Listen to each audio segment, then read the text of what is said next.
And I should have did that earlier, but I forgot. All right, hey, let's do this. I am super excited today because I have a newly updated website to show you. If I could just show you real briefly here, this is our new loveourcities.org updated website. Where's my share the screen? And let's do this. All right, you all see this? Okay, so here's what we did here. You got to remember the audience for this website are prospective cities, prospective people around the country, around the world, that are wanting to know how they can love their city better, to better their city, to get more involvement and pride in their city. And so we changed the tagline, up top, every city needs a citywide volunteer day. That's kind of our first, grab at people. And you click on CY, and it's going to go down to our model. But before that, you see we updated the number of cities we're working with. We tried to list all of them, or most of them are listed there. But here's our model. We've been talking about this for a couple months, wrestling through this, and we kind of came up with this little graphic here. First of all, you got your citywide volunteer day, the catalytic event. That's when you think of Love Our Cities, this is who we are. This is how I think we can best resource and come alongside your city, is we can help you put on a citywide volunteer day, which leads to, that's not the end, it's not the end goal, but citywide initiatives. We want you to have year-round impact in your city, where you're, continually throughout the year able to come up with, the comfort kit thing that we just talked about with Mandy, or you're supporting other nonprofits, or whatever it is throughout the year, doing things throughout the year. And then you see what happens is you become a citywide convener. Is you got all these relationships with these nonprofits, with businesses, and with churches, and whatever in the community, that you become a convener in your town. You become one of the most well-connected person in your city. The result of all this, well, let me say this first, underpinning all this is what we have right here, is this network and in collaboration with other city leaders, that we're all in this together. Our cities are different, but man, we're so much alike in so many ways. So we can lean on each other, in loving our city. The result of all this is we want to see a thriving city. I mean, if you've got these three things happening pretty well, your city, there's a lot of other things that have to happen to be a thriving city. You got to have a decent, government, and you got to have good schools, all that. I get that. But these three things are going to contribute to having your city to be thriving. So that's kind of our little fun little model here that I think gives a picture to each city that is interested, and as well as to you all. This is what we're about here. So you want to learn more? Okay, great. We talk about Volunteer Day. This is what the Volunteer Day is about. What's next? Talk about initiatives. What's next? Being a convener in the city. And then, hey, I want to get started. Great. So connect with us. And this is where I come in. I love talking. This is my favorite thing to do, is talking to cities and just sharing about, hey, how we can come alongside them in big ways or small ways to really help them. And we kind of did this, what we offer here. This is what you get. Here's the annual donation, but this is what you get. And comparative to other platforms, volunteer platforms out there, we got a heck of a thing going here. We got an amazing thing going here. And then you look at our About Us page. Here's our vision, our mission, our story. Eric doing the really great TED Talk. If you haven't seen this TED Talk yet, it really is incredible what he's done. And then some testimonials here. So that is our newly updated website that I'm hoping, God uses to invite more cities to join our efforts and what we're doing here. If you have any suggestions, some of you are really, I know some of you really think like in a real strategic way. And as you look at this website and our goal of trying to get more cities on board, and how this connects, or how it maybe does not connect, maybe some of the wording is off, maybe something's just not as thorough or impactful as it could be, can you please give me feedback? Because I need your help. So please, any kind of honest feedback you can get, if you want to, walk through this later, that would be awesome. But I would really, really appreciate that. Let me give you another update here, our website updates. So your website, we've been talking about all the different suggestions that you have had. Here, let me get out of this thing. Actually, I'm going to do to another page here. See if I can do this. All right. Are you seeing this? A new document here? Nope, you're not. All right. So it won't let me do that. So I have to start over again. Okay. So here's what we did. Okay. All right. Now are you seeing this? Okay. So we gave basically, and I'm going to email this to you. I'm not going to walk through all this in detail here, but we put it in categories that kind of up to our developer. Here's the website updates we need to get done: managing volunteers, email, projects, these different categories: pages, navigation, registration, and just some general updates that need to get done here. So all in all, there's over 30 of these detailed things that we really need to get updated here. So I'm going to email you that so you can read that in detail. I was hoping they'd be done by December 1. That was kind of the goal here. And he let me know, hey, I need to get to the end of the year. You got to give me a little more days. You gave me a lot of things to do here. And so, so we're going to give them to the end of the year to get the rest of these. A lot of them are already done already. So if you go to your website, your page, you'll see, your back end, you'll see a lot of these things already accomplished here. But I really hope that you all are satisfied. Like because you guys gave some great ideas, some changes, some clarity, some things like that need to get done. And we came through. I mean, we're coming through. I also researched, I think I shared this before, I researched every other volunteer platform site that I know of out there: Volunteer Hub, Golden Volunteer, Roundtable. There's a number of these sites that do a volunteer sign up kind of platform out there, and they're really good. There's some really great ideas that I was able to obtain and to bring to our website, like social media plugins. We should be able to, when you sign up for a project, you should be able to share that with your friends, and things like that we did not have. And so, yeah, it was awesome just doing this research and realizing that our price point is so incredibly less than what every other platform that's out there. I mean, there was one platform literally per city starting at $50,000 to do a website platform, which is the highest I could find. It's amazing what they've done. But again, we have the only platform out there that has that you can develop your own website and volunteer platform all in one. I mean, it truly is. There's nothing else out there. You can develop websites on your own. You can develop volunteer platform on your own, but to have it all in one, we're the only one that's doing that. And I'm really, really encouraged, especially you guys that aren't like super website savvy like me. I need it simple, all in one in that way. So here's another update. So I'm going to send you that. And then hopefully by January 1, all this will be done and you guys will be ready to go for the spring volunteer days. Our website specialist that we've had, Eric Young, many of you have met him, known him for, pre the last, number of years now. He's on our board and super involved in what we're doing. He was our website guy for a long time because I didn't know what I was doing. So he really helped me in that way.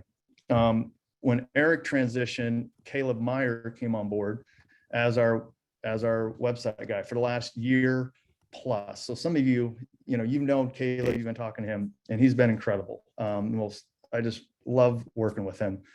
Caleb is transitioning now. And so his passion is video storytelling. And so he's going to move in just to do more video storytelling, website updates and managing website stuff. He does a great job. He's amazing. He's learned, but it's not his passion. So he's transitioning in that way. So I was talking to Tony right before this call saying, hey, who out there maybe would I know and that might be interested? And so I reached out to a guy by the name of John Wren. John Wren was in Snoqualmie Valley, Washington. And he did their website. He did Love Snoqualmie's website for a number of years. And he was on a couple of these calls and gave some great ideas and gave some insights and was a help to us. I was like, hey, I know he moved down to Bakersfield. And I was like, hey, I'm just going to reach out to him, and I did. And he's like, dude, I'm in. I would love to do this. Like, he could contract with us, and he doesn't have to move to, where I'm at. Who cares now? What you can do, you could be in France for all I care. I mean, it doesn't matter anymore. You can work from anywhere. So he's just been incredible to work with this last month. And so that transition is happening. But what I see happening is if you have website questions, ideas, first start with me, because I might be able to, I'm getting to know this thing pretty well now, so I should be able to, help you in a lot of that, but, and then we'll, work with John too on this too. If we need to do some updates or some things, he's gonna be part of this. So next month, he's gonna be on this call next month. So I want you guys to meet him and hear from him. And I'm just really, really excited to have him on board and grateful for Snoqualmie Valley and the way that you guys have. I mean, he learned so much of this under y'all. And so it's just an easy transition here. He knows our platform. I mean, he knows how it works. So, and he's going to make it better. So a lot of the updates that we have here in January, we're not done updating this thing. I got a feeling he's already told me, he goes, I got some ideas. And so it'll be fun to see where this thing goes here. All right. The topic for today, and I'm going to spend most of the time on this, and the question we want to ask is how to build, the best team around you so that you're not doing this thing alone. That is huge because I've seen over the years, some cities have burned out because it was kind of one person doing everything. And that doesn't work. It doesn't work because there's too much to do and there's too many things. Not one person can be good at everything. You got to be able to delegate and have the right people on board. You got to be a team builder. That's where you guys shine, is be able to inspire other people and say, hey, I need help in this area. Would you like to do this? And I'll do this and you do that and you do that. Wow, if we do this thing together, we got an amazing thing going on here. So we've got to have great teams. That's the only way this thing works well. So what I want to do is just answer that question. I want to get the ball rolling here. Then I'm going to have you all input as well in this. But I want to start off by going to our manual. So let me see if I can pull this thing up here. Share screen. Okay. Okay, so that's not what I want to show here. Wrong one. I just did that one, didn't I? Okay, so let me try again here. Come on, Jeff, figure this out. This is where I need to delegate this part to someone else who's better than I am at doing this kind of stuff. Okay, I think this should work. Okay, did that work? Am I on the website? Why is it doing this? All right, Jeff, figure this out. Okay, try it again here. It's funny, when I do this ahead of time, it always works. But then when ta-da, website. No, but it is the website, right? No, you don't see lovercities.org? Okay, so when we click on city leaders, everybody sees this, right? Okay, and then we click on manual. Then we scroll down here. Everybody seeing this? Thumbs up? Okay. So scroll down here, depending on the size of your city, here are the key positions your leadership team will need. Okay. So I just want to go over these. First of all, to have a healthy team, you got to have a city leader, and that's who you guys are. You're the main leader. You're the main organizer. You're the communicator. You're the champion. You're the face. You're the voice. You're the one that really brings all this together here. But you need to have some people around alongside of you. And here's some of my suggestions: is having a project person, someone who can get projects on board, someone who can manage the projects in that projects page. It's overwhelming. I mean, right now we have someone doing this for us here, and they have like right around 30 projects ready for next April 30th already. Because it takes a lot of time and a lot of effort to getting projects on board, to making sure they're the right projects and the wording and the description, and you have to get city approval or whatever it is.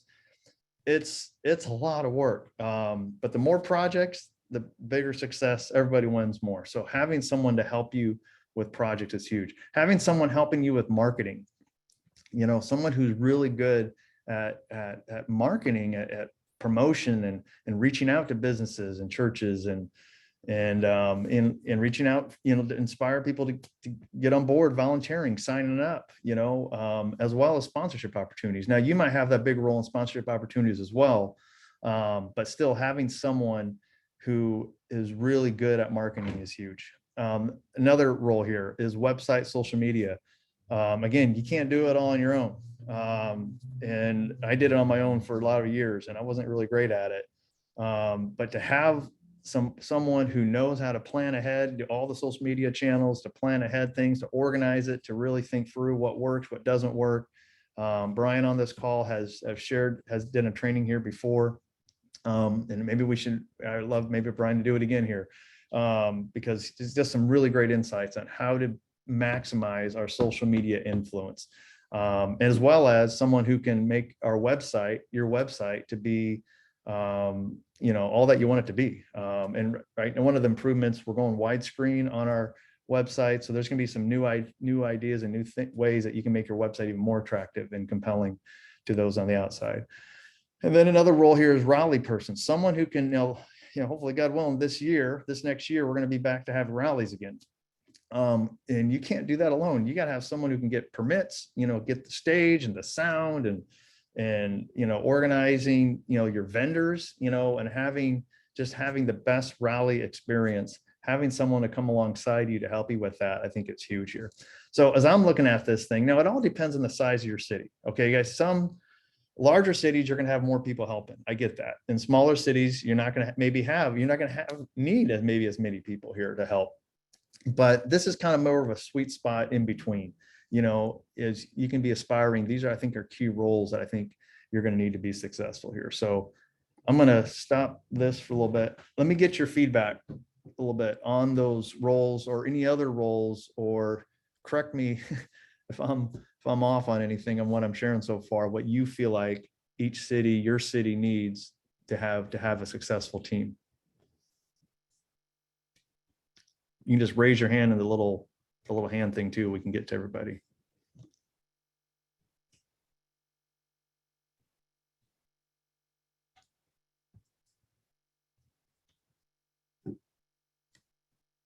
Nothing? Are you serious? Corey, what are you doing in Colorado Springs? Tell me about your team. I know you're a little different because we're going to start with you. Maybe then we'll go down to a small city and hear from a larger city and a small city. And let's kind of hear about each other's teams here. Sure, I can unpack a little bit about what we do. I think it is, maybe we have less to say because everything's so unique. I feel like each city is so unique. So that's something I'm thinking through, is we may do it one way, but another city does it another way. So we're kind of structured in that we have our board of directors, and then we have our staff team that reports to our board of directors. And then for each of our events, we have a subcommittee, but each of those subcommittee has a leader. So for our events are a leadership gathering, and we have 2 leaders that are maybe a lead pastor and a business leader in the city that lead the subcommittee planning that event. And then it's the same for all of our other events. So for City Serve Day, which is our big service day in the fall, we have a subcommittee, and then we have 3 people, leading that subcommittee of 25 people for our day of service. And then same for our citywide worship gathering. We've got a subcommittee of about 18 people, and then we've got 3 leaders that really lead the charge throughout the year. We do one other very broad event in the city, something called the Backpack Bash. And that's really unique because it's planned by all the service agencies in our city. And Cause I Love You and the local Pikes Peak United Way chapter leads the effort kind of structurally from just above those agencies. Like we provide the structure of marketing and volunteer platform through Love Our Cities and things like that. But then across the city, based on location, we've got service agencies that plan the project. So for us, we've got high level leadership in our board of directors, our staff team, and then our leaders of our steering committee. So we call the leaders of all of our sub teams our steering committee. And then each event has a subcommittee. Does that make sense? I'm very visual, so it'd be helpful if I could draw it out for you guys, but that's how we structure it. I think it's good for us to hear, and I'm like, because we have all different sizes of cities and organizations here on this call. So you guys are established nonprofit, you got a board, you've got staff, right. You've got, committees and all that kind of stuff. Then you've got cities that we don't have all that. We just got me right now, or just a couple, we're just getting started, And there's nothing wrong with that at all. We're No. we're figuring it out. Yeah. Well, and there was a day where you guys were just getting started. And you're just Yes. figuring- Oh, so yeah. we're all in this process here. But I think it's good to see, for us all to see, okay, this is where this thing could go. Yeah.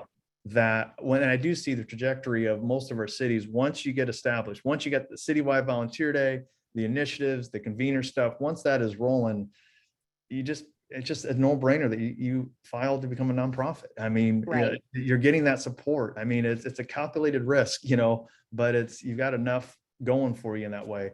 Right. Not that everyone needs to do that. I'm not telling you guys can do what you feel like you need to do in your city, but it's kind of cool to see how so many of our cities have become nonprofits on their own over the years here. So, all right, I'm gonna have Curtis. You got your hand raised. Irvine, tell us Sure. how you guys are I organized. jumped in front of Ian there. Oh. Yeah, actually, I just quickly, that's good feedback just to see what you had in the manual. I forgot about that city leaders manual, but we kind of jumped into the city serve day and had a committee put together and kind of assign roles quickly. Now we're going through the process, a more structured process of actually becoming a 501c3, Jason and I, and we're really we haven't built out a team yet because we had to kind of go back and have everyone really tell us what type of time commitment they can make to this thing long term. And that's kind of redefining things a little bit, but it's a different process right now for us. We're probably taking a slower approach to build things out properly with the board of directors roles and things like that. So we're, I guess it's good to see what you had there as your kind of suggestions, and I agree with a lot of that, but we're still in the process. So I guess we'll keep you updated as we build out our team. Awesome. And again, Curtis, if I can be a help, let me know. Been through this a few times here and helped a lot of cities through this. So I'd love to be a help in any way that I can. And even I know anyone else on this call would love to be a help to you too, that have been through that as well. Yeah, I'd love to see if we can get connected with Corey, because since she's kind of already farther along, that'd be kind of cool to have a conversation with her, because it sounds very similar to the direction we're going. So, Corey, you up for that? Hey, this Yeah, is I'll throw my email in the chat. Yay. This is what it's all about. Collaborating, networking. This is what we do here. Awesome. Ian. Yeah, I was just gonna say, is it, because you were talking about the team for the serve day, right? And one of the or things, or throughout the year. I mean, it really is throughout, but yeah, specifically beginning the serve day, the volunteer day, but then certainly throughout the year. yeah, I mean, we found that on that committee to put that event together, it's helpful to have someone in charge of sponsorship. So someone who's actually going after sponsors. Also, someone that represents the city. We've always had a city official or city leader on that team. We've had council members on the team. We've had city staff on the team, but someone that really represents the city. And then someone who really represents the business world. Because if you're going to involve the whole community, you've got to have someone who's championing the business side of things. So we've always tried to have on that committee for the event some of those people. But I mean, the year-round thing's a whole different deal. Like, you've got to have a team that keeps your initiatives going. You've got to have a board. You've got to have a lot of stuff in place. So that's a different discussion, I think. Yeah, that's true. That is true. All right. Anyone else on how you are organized or any suggestions that you have? I think, Ian, that was really good. That was really good.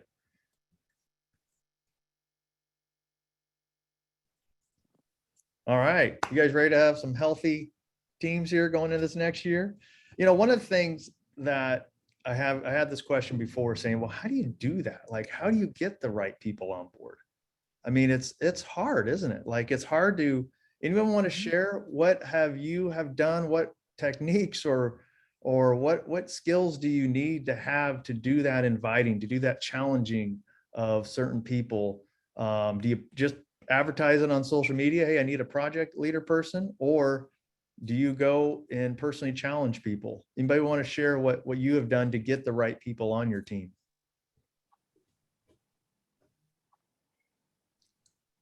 Kim. Okay. Sorry. Hey, we worked on that this year, and one thing that I realized is just throwing the word out on social media or mass email doesn't work. No. That I had to actually go to someone and say, "You have a skill that I need. Will you please join my team?" And it totally worked. It's all about personally challenging people, isn't it? Right. Yeah, because people want to feel like they are needed, not just, oh, they're just filling a hole. Like, Yeah. oh, you actually need me. Yeah, that's good. Sarah, how about you? Yeah, in teams in general, and obviously being new, I haven't done anything recruiting for La Ventura yet, but in general, tagging on the social media aspect, I think that can actually be a negative because if you're looking for the right people, you can often get the wrong people. Yeah. And so really brainstorming with your trusted network of people, this is the need that we have, who do you know that we can ask, in my opinion, is a much better way to go, because you could get the negative Nelly or the person who really wants to do something, but it's not going to be helpful to the team. So I really like targeting people and having that warm lead versus just kind of cold calling and putting it out like that. Oh, that's good. Lynn. Yeah, one of the things I was just going to share is just, I think we have a whole separate thing of like core values of what we ask all of our team members to kind of agree in. And it's like, you know, that we're going to follow through on our commitments. We're going to speak well of the city. It's that kind of stuff. But the other thing is we ask our team members to commit to 1 year. And I think, and each year they're able to sign up again, volunteer again. But I think when most of all of our team is volunteer, except for myself, I get a small part-time reimbursement. But I think the commitment level is really important when we're working with a lot of volunteers, is that I think people are hesitant to kind of just sign their name on the dotted line, like endless commitment. But it has worked well for us to really state upfront that this is a 1 year commitment. And that's been helpful. That's good. Tim. Hey, Jeff, even though we don't have a Love Amarillo going on yet, obviously the groundwork is being laid for it. But back when I lived in Merced, California, as you know, I worked for KAMB there in the Central Valley at the radio station. And so from the media side of it, I would encourage everyone to develop that relationship with your local stations, whether they're Christian or any stations, and make sure you communicate far enough in advance of your event to let people know what the need is. Share the need. If people don't know the need, they don't know that they can respond to that. So we need to let them know, hey, we have a need. We're looking for volunteers. We're looking for this, this, this, and this. And so I'd encourage everyone, develop partnerships with your local TV, radio, cable systems, you know, all that kind of stuff, because you'll get a lot of free promotion out of it, thousands of dollars, tens of thousands of dollars or more. It's about relationships. It's not transactional, it's relational. And so I just wanted to throw that 2 cents in to see, you know, if that might help some folks along the way as well. No, that's really good, Tim. You know, Thanks. you know how in this area, I love people in our media. Now that you guys move all the time, which is really hard to keep up with you. Yeah. But local media, I mean, and this is maybe a whole nother topic, but man, no one is against promoting and getting the word out on loving your community. It is a great special interest story. It's a win-win for everybody. And so to get TV stations and radio stations, whatever, on board, Newspapers, those are still around, you know, they're having a hard time. So this is a great story. It's a great story for the community. Yeah. Corey. Yeah, a couple things that I feel like I have learned over the past couple years doing our big city serve day about the team that plans that. That's kind of my bread and butter, where I spend a lot of time. And one, never underestimate the previous year's volunteers. So I come through all the projects we've done, and if we had a very engaged volunteer on a project, I follow up with them and say, hey, you took on a lot of leadership at this project. Would you like to take it a step further, because you have the stuff, you've got the leadership qualities we're looking for. So that has, and so what's really special is on our team, we actually have people that have been key volunteers for years, and now they're planning it. So they know they know how to make it awesome because they've been volunteering. So that has been a huge win for us. And I would say when I can do that, that's like my favorite thing, to get a key volunteer in. And then the other thing that has been really helpful is we actually, so our service day this past year, we had, 200 projects is what we're planning for a service day.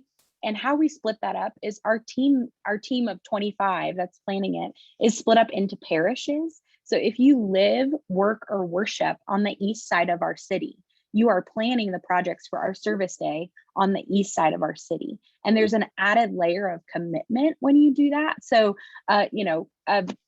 we've got this sweet woman who's a stay-at-home mom that's on our planning committee for City Serve Day, and her family is entrenched in the east side of our city in a beautiful way. She's put down roots, settled there, takes her kids to the playgrounds, loves her neighbors, all of these things.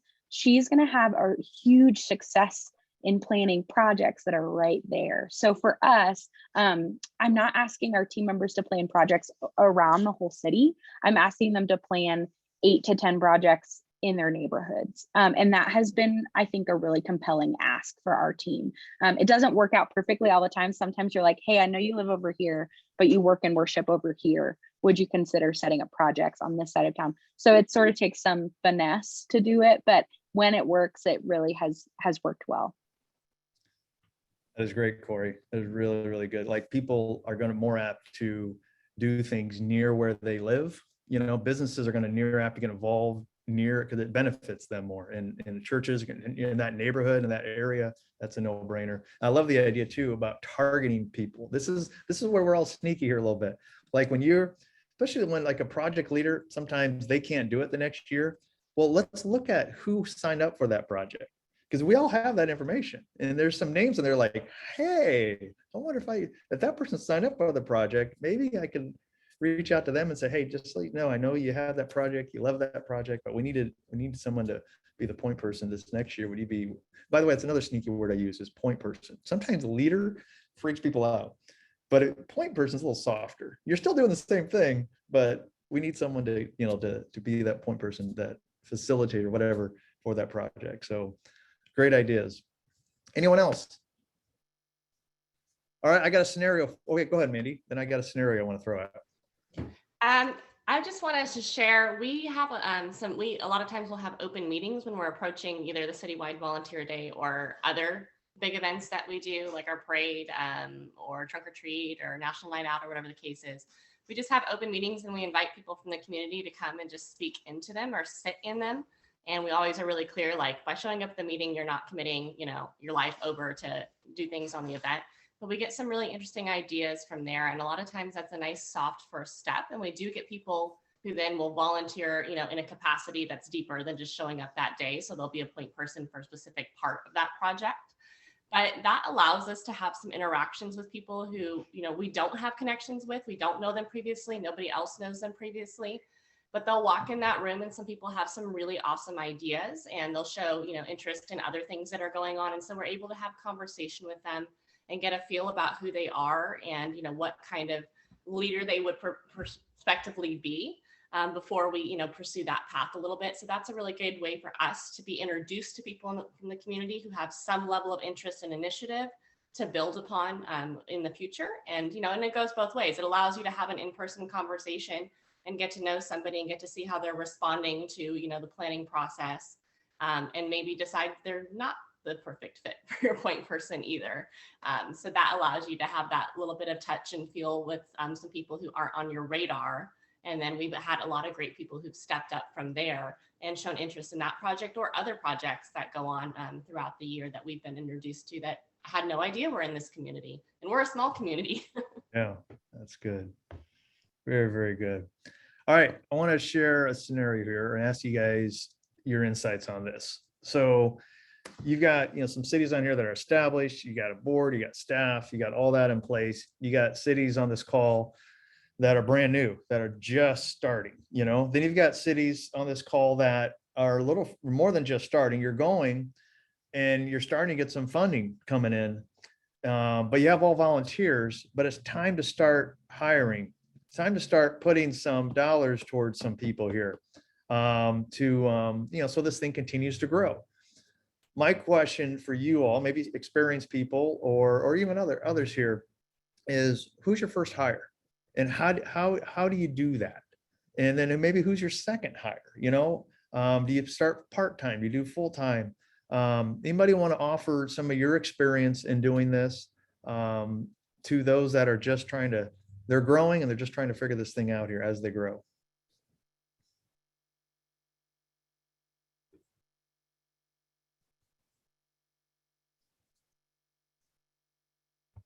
I'll chime in, Jeff.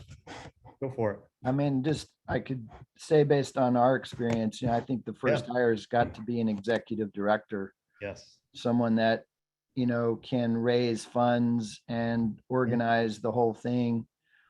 Can develop a team, build a team. You can't, your first hire's got to be someone that can really show that they can raise the money and they can make something sustainable. It's not just somebody that can do stuff. Yeah.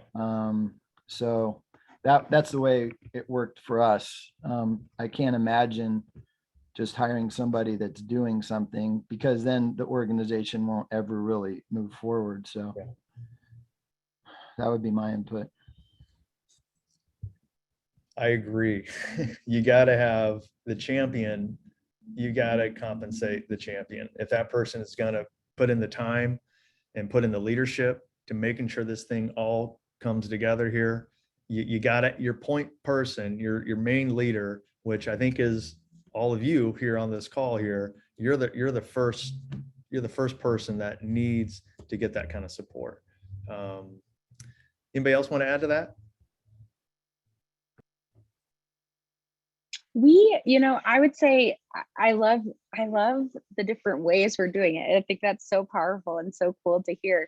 We did it a little differently in that we had a really strong, and it's just how the Lord brought it together, but we had a really strong board at the beginning.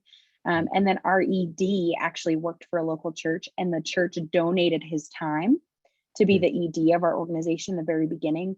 And then the first full-time hire was a coordinator position, because in our case, we had all of this vision, tons of vision, right? Strong board, ED that had donated time to be the ED. So I think that speaks to your point, Ian. But then the first official hire was a full-time coordinator that I actually could put some legs to vision. And I think that was I think depending upon where you come in, hopefully you've got some vision to begin. If you've got really strong vision, you've got to also, on the flip side, find those people that can make vision happen. Because if you have a ton of vision and no doers, things may not happen. It'll just be great ideas. But if you have a ton of doers and no vision, it's just doing without kind of direction. So for us, it looked a little different. We had donated time as an ED. So I would say our board really acted as first ED, and then the hire of a coordinator was kind of our first hire. Was your ED then the second hire? Our ED was the second hire. Yeah. That's good. Anyone else want to add to this? So who's your second hire then? If it's your ED, or maybe it's a little different, who would you hire if you're putting on? And I guess, Ian, good point. We've got two things going on here. The volunteer day is a beast, is an animal in of itself. And the organization throughout the year, that's a whole nother animal. We want to see them melt together here. But I think for a lot of our cities on this call, you're just doing the volunteer day is kind of the main thing right now. Who would be your second hire if you're to pull off a volunteer day? Anybody have had a second hire here where you've got your ED, your champion, but then you need to have someone else to help you?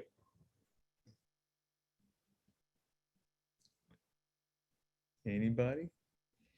For us, it was a director of operations. So Yeah. very much a doing organizational, administrative type of person that can make sure all the T's are being crossed and I's are being dotted. You've got to have the complement at some point. To Corey's point, you have to have both, or it doesn't go. But it's a matter of, if you don't have someone raising the money, nothing's going to go. So if the board's raising the money or, an ED is raising, or, just, you got to have both. So I've shared this thing before. To Ian's point, there's this, if you can see it here, this book called Rocket Fuel. So what this book is about is you got visionaries and you got integrators, and you got operational people and you got the visionary. I'm a visionary. I'm not very good at operations. And Brian here on this call for our local organization, he's become the integrator and he's the operations guy. And man, it balances me out so much. And I think any great organization, that's what this book talks about, has those kind of two people. And so I think you guys have to figure out too, who are you? Are you more of a visionary or an operations person? But those two together, I'm telling you, can change the world. But then down the line, hey, getting events or getting planning events, projects, and we hire someone to help with our projects and things like that. That's down the line. But I agree, to do this thing right, you got to have a visionary integrator to really make this thing happen. All right, it is 8:45. Next month, here's what we're going to talk about: how to get sponsorships from your city, your county, and churches and businesses for all the funding that you need. So we're going to talk about sponsorships. We're going to talk about just getting that kind of funding and learning from each other. Maybe it's county grant dollar. Again, we have two animals going on here. We've got the Citywide Volunteer Day and we got the ongoing going on. So I want to really talk about both. But let's learn from each other next month on how each other is raising funds, and let's get ideas from each other that we can maybe implement in our own city to raise even more funds, this next year. So I'm looking forward to next month. Y'all have a great Christmas holiday. I hope that you have a wonderful time with your family and your friends. And man, I just appreciate you all. And I'm going to stay on this call for a little bit. If you guys want to, if anybody wants to keep talking or ask questions about anything, and we'll see you next year, 2022, January 5th is our next meeting. Blessings all. Have a great day.